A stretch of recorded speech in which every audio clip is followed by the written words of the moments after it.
السلام علیکم، کیا ہے؟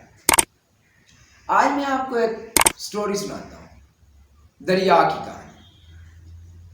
آپ نے دریا کو دیکھا ہوگا، یقیناً اس کی طغیانی بھی دیکھی ہوگی، اس کا بہتا ہوا پانی بھی دیکھا ہوگا، اس کی وسعت بھی دیکھی ہوگی، اس کی روانی بھی دیکھی ہوگی۔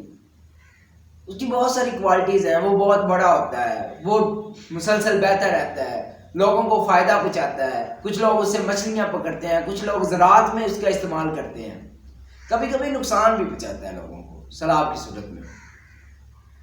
لیکن اس کے برعکس آپ نے چھپر کو دیکھا ہے، جور کو، جو چھوٹا بھی ہوتا ہے، پانی بھی اس میں تھوڑا ہوتا ہے، لوگ کنیکٹڈ بھی اس کے ساتھ ہوتے ہیں، اپنا پانی کا سیوریج کا نظام اس میں پھینکتے ہیں، تو اس کے باوجود اس میں سے نا بڑی سمیل آ رہی ہوتی ہے یا بڑا گندا ہوتا ہے۔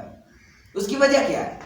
ایک طرف تو اتنی وسعت والا دریا جو سمندر میں جا کے غرق ہوتا ہے، اور دوسری طرف ایک جور جو چھوٹا سا ہے، ایک چھوٹی سی بستی کو یا ایک چھوٹے سے رقبے کا پانی اپنے اندر لے رہا ہے، تو اس کے اندر وہ یہ تبدیلیاں آ رہی ہیں۔ ان دونوں چیزوں میں مین ڈیفرنس پتہ کیا ہے؟ مین ڈیفرنس ہے جس کی وجہ سے وہ اتنا اچھا اور یہ اتنا برا ہے، وہ مین ڈیفرنس ہے رک جانا۔ جو جوڑ ہے اس نے اپنے آپ کو ایک جگہ پر محفوظ کر لیا ہے، روک لیا ہے، مطلب کہ وہ پانی جاتا نہیں ہے نا کہیں پر۔ اور جو دریا ہے وہ مسلسل بہتا رہتا ہے، وہ ہمیشہ ہی جا کے سمندر میں جا کر گر جاتا ہے۔ یہ ہے مین ڈیفرنس۔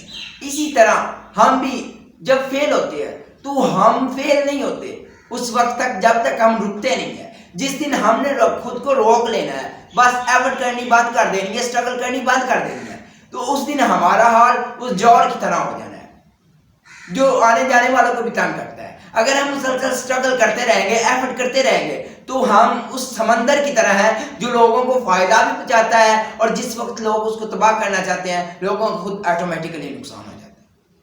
تو اب آپ نے ڈیسائیڈ کرنا ہے کہ آپ نے اپنے آپ کو ایک باکس میں رکھ کے سوچنا ہے اور عمل کرنا ہے، یا ایک دریا کی طرح اپنی منزل مقصود تک پہنچنا ہے اور فنا ہو جانا ہے۔